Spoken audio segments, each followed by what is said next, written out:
What's going on, kings and queens? Your boy Byron X, CEO of Self-Rise Enterprise, and today we are back with another video.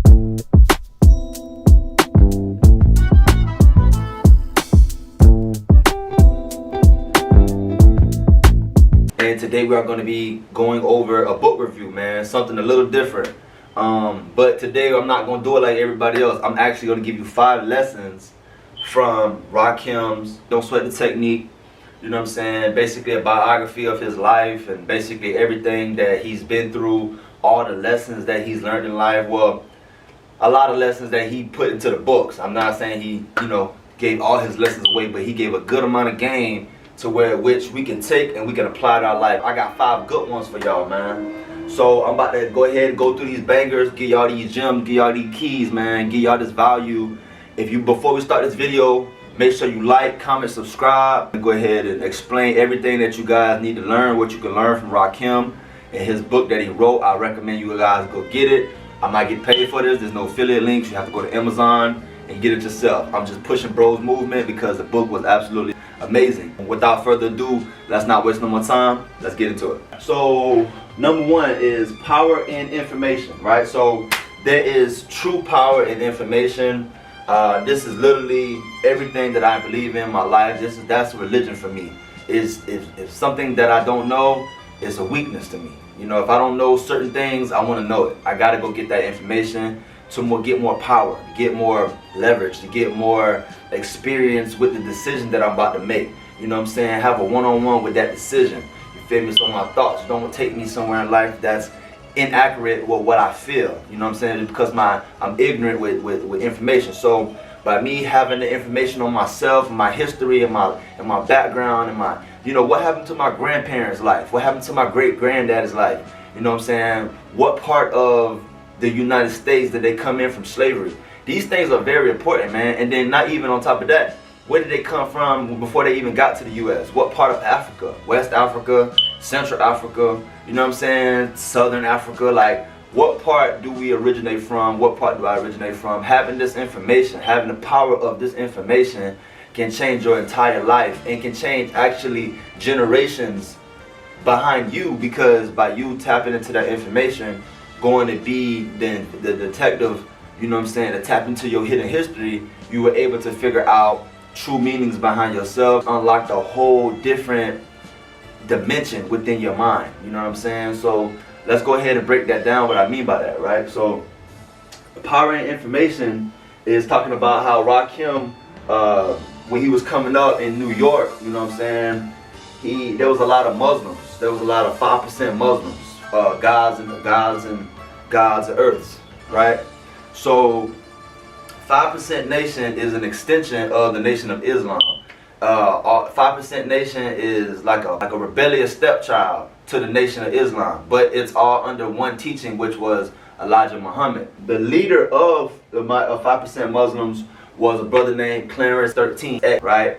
And I'm not really gonna get too much into that because I don't really know that much about him. But what I do know is that he was able to break away from the Nation of Islam because he didn't believe he didn't believe in their teaching. He didn't believe in certain things that they was pushing. So he went out and started his own. And Rakim was influenced by brothers, family, friends, everybody to push, his own way of, carrying himself. He took that, he embodied the 5% Muslim mentality. He manifested everything about the philosophy within his raps. If you know the teachings, then you will pick up the raps within his songs. So when I learned this, I was amazed because, by him taking literally everything from his standpoint on God, his standpoint on the black man, he was literally able to propel his way up to the top because he was giving people shit that no one ever heard before, right? No one ever heard that type of shit before, right? He was breaking down complex things in a song, you know what I'm saying? He was telling stories vividly, giving vivid pictures of what was going on in his life. So power information is real, right?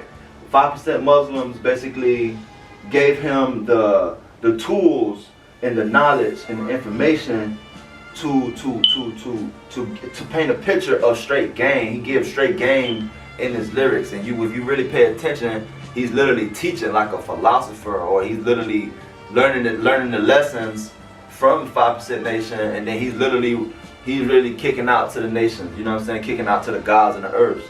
I mean, that's how smooth bro was. He was real cool, and he was real like different with the way he approached shit. Like I ain't never heard no MC going about their research and going about their lyrics like Rakim did, right?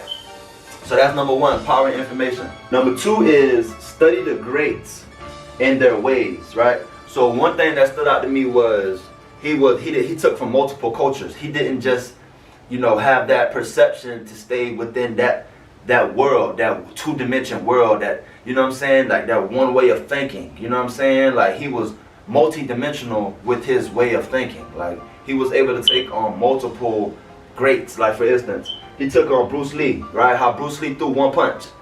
He basically understood that once I apply myself to the highest mastery with whatever I do, I'll become a great like Bruce Lee. So he didn't want to become a good fighter, but he was inspired through the greatness that Bruce Lee was portraying. Master innovator with martial arts inspired Rakim to become a lyrical assassin. Frank Sinatra, Fly Me to the Moon. You know what I'm saying? I Did It My Way. You know, certain songs that resonate with the spirit. Certain songs that resonate with the imagination. Certain songs that can paint a picture without you having to see it on a picture. You can see it within your brain. You can literally picture everything detail by detail with the words that you use. Words are powerful. You can literally use words, and that can take us on a whole nother journey. You know what I'm saying? And so he was able to take from Bruce Lee and Frank Sinatra as inspiration to say, okay, Frank Sinatra is the best at what he does. Bruce Lee is the best at what he does. What are they doing? What can I do to apply these same concepts and techniques to what I'm doing? You know what I'm saying? As far as sparking that creativity and coming at a different angle than the rest of these MCs and rappers. Alright, so number three, alright, so take inspiration from everything, right? So once you start to inform yourself with information, the world starts to open up for you. Then you will start to appreciate everything that God has created on this earth. What do I mean by that? Even a blade of grass growing out of the cracks of a tree, or a bumblebee pollinating a flower, you know, two birds interacting in the sky. Those things don't seem too boring anymore. These are manifestations of God. These are manifestations of God's work. Rakim was so deep, bro. He was able to look at it from that perspective and appreciate a blade of grass growing out of crack. You know what I'm saying? And really just sit there and be one with itself, be present within itself. And yeah, I think that's a big reason why he stood out, and he was able to make such an impact and a dent in the game, because he was literally a conscious being. He wasn't trying to be something that he wasn't. He wasn't trying to push anything that he wasn't. And for that, man, I salute that. Alright, so we got number 4. Friends don't make good business partners. Shit, I'm an example of this, right? I started a shop with my brother. I never opened up a shop before, never had any experience, right? But him, he had a shop. He had a whole course. He had a whole school, academy for this, right? A lot of times when you're dealing with family, you know, friends, they feel that by them being your friend or family, they can do you a certain type of way.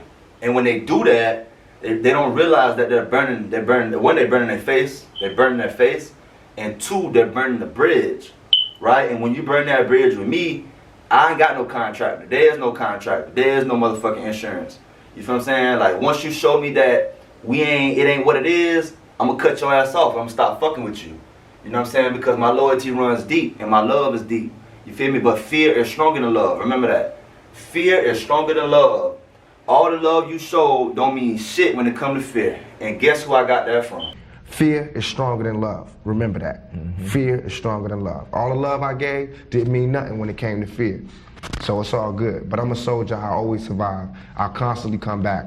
You know what I mean? Only thing that can kill me is death. That's the only thing that'll ever stop me is death. And even then, my music will live forever. So the reason why I say that is because Eric B, and Rakim, right? Every time you say Eric B and Rakim, you think of boom, you think of the duo, right? But then if you go watch Eric B and Rakim, Eric B literally stares at the fucking screen don't get me wrong, he's the DJ, you know what I'm saying? He put the beats together, but come on, man. You cannot take away the lyricist and you're like, okay, so basically what happened was Eric B told Rakim to, I guess leave some type of contract and basically let's go independent, right? And let's get money independently. Like you get some money for your album, I'll get some money for my album. Let's put that out, get our own bread, and then we'll ask for a collaboration on another contract. And so Rakim trusted his friend so much, he did that. So what happened? The record label said that, listen, we don't have enough money for both of y'all. So one album's gonna go and somebody's gonna have to go. So guess who had to go? Rakim had to go. And Eric B stayed with his album. Okay? So when Rakim was kicked out, he was like, all right, so what we doing, bro? Like you told me to jump out the contract and now I ain't got no money coming in. So what we doing? Oh, bro, this, that, and the third, that ain't got nothing to do with me, that's business, did that. So he pretty much finessed him. He pretty much rolled the train and let him say they best friends to this day. Everything is good, everything is smooth, business is business, and all that bullshit. I feel like that's something for you. The DJ is more appreciated back then because everybody still appreciated. I don't think that it's not. I think everybody is fully appreciated. I feel like for you guys to be this partnership and for him to be an artist and not be afraid to put your name first in front of that whole, it's got to be, he must have had some level of respect for you as you guys work together. I mean, we had ample respect for each other. We had admirable respect for each other. It was a team effort in everything that we did. That's real. Cause I see now, artists, even before they get to that level, they don't necessarily give that DJ that light that you got. And I'm not saying that he put you on the map or you put him on the map. I'm just saying I noticed I Googled stuff. I looked up a bunch of records and pictures and everything. Because a lot of groups don't start out as groups. A lot of guys come in and do their solo records and then they put the DJ and then they infuse the DJ into what they're doing. Uncle Edo, I'm gonna say something. Okay. I just read something. So that means it's true. No, from Rakim so himself. Rakim sent you a text. No. Right? No. So Rakim sent you a text. Let me say something. Though. So Rakim sent you a text. No, he didn't, Uncle E. But can so I say you something? reading something off the internet? Let's be clear. Uncle E, don't do that though. Let's be clear. Don't do that, I'm just asking a question. Don't do that, Uncle E. So you're reading something off the internet that somebody else said that Rakim said? No, that he actually it's a quote. That means he said it himself. Are you sure? I'm pretty sure. Like, how? It's on Hip Hop DX. What? He did an interview with them in 2013. Okay. Now I'm not even getting to nothing like that. Let's get into it. This is what I'm gonna say to you though. There's a pink elephant in the room. We're gonna address it. Let's address it. How can you pave the way for somebody like me who look up to you? I'd rather you tell me your flip certain things in business. Everything is business. I don't want to talk about on wax. I'd rather go with that than lead me somewhere else. That's the issue I have. I have to be honest with you, Uncle. Okay, I'd rather you say your flip, you know what? Lead you where? This is business. I don't talk business. I will take that and I'll bring up something else. Lead you where? Rakim wanted to spit one beat, one lyric, you wouldn't have a dime, bro. You probably would have had more you probably would have found more rappers and more lyricists, but nothing like the God. Number 5, stay true in whatever you do. So the story that I got was Rakim was an 80s rapper.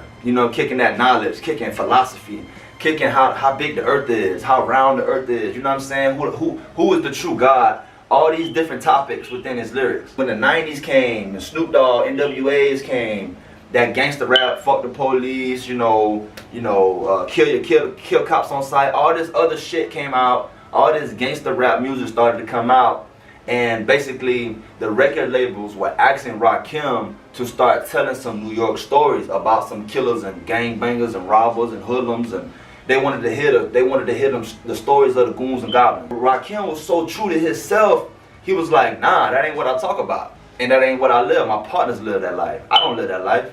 You know what I'm saying? Like, I saw it.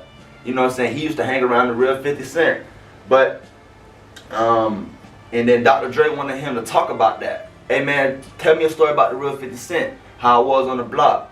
You know what I'm saying? I'm not talking about Curtis Jackson, I'm talking about the real 50 Cent. You feel me? So by him doing this, you know what I'm saying, he was like, all right, you know, Dr. Dre wants to hear me talk that gangster shit, I'm gonna talk that gangster shit. You know what I'm saying? And long story short, Rakim never did it. Rakim never spit a lyric that was gangster, anything that was outside of his norm, anything that was outside of his, you know, regular doing, right? And so Dr. Dre, you know, and him, they never worked that deal out. They never got a full deal together. Even though he was with Aftermath for like a year and a half, 2 years, he never really got a full album out because he was never on what Dr. Dre was on. This was around like 97, 98, after Tupac and Biggie died.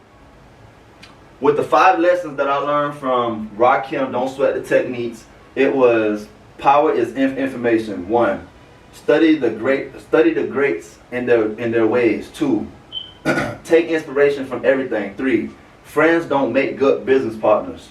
4, stay true in whatever you do. 5.